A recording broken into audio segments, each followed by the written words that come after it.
जो कोई चीज मजाक से शुरू हुई वो कितना सीरियस हो गई, और इतना सीरियस हुई कि हमारी सरकार लोकतांत्रिक हो गई कि जो उनको धरने पे बैठने दिया। सरकार लोकतांत्रिक थी कि उन्हें धरने पर बैठने दिया। हमने वो भी समय देखा है कि जहां पर धरने पर नहीं बैठने दिया, वर्षों वर्ष लोग बैठे रहे धरने पर, उनकी सुनी नहीं गई।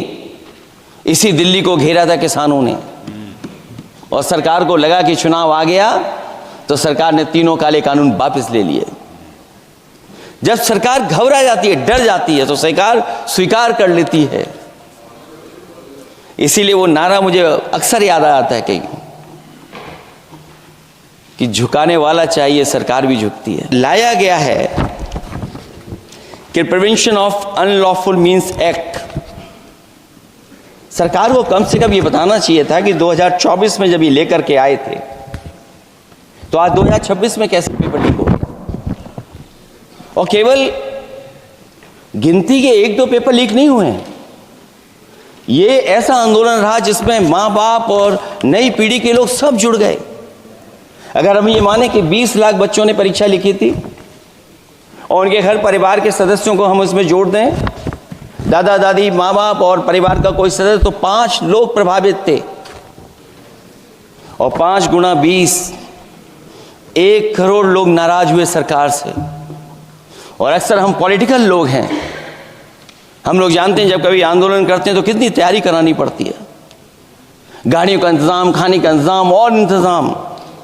लेकिन ये पहला आंदोलन देखा कि जिसमें माँ बाप भी जुड़ गए और कहा कि जाओ बच्चों आंदोलन करो, हम आपके साथ हैं। ये पहला आंदोलन ऐसा देखने को मिला है। और केवल दिल्ली में नहीं हुआ ये, केवल दिल्ली में नहीं हुआ ये।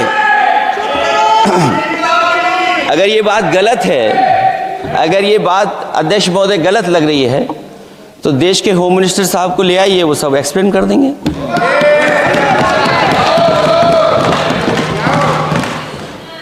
पहला आंदोलन जिसमें माँ बाप ने साथ दिया, क्योंकि परीक्षा से कितना दुखी हैं लोग।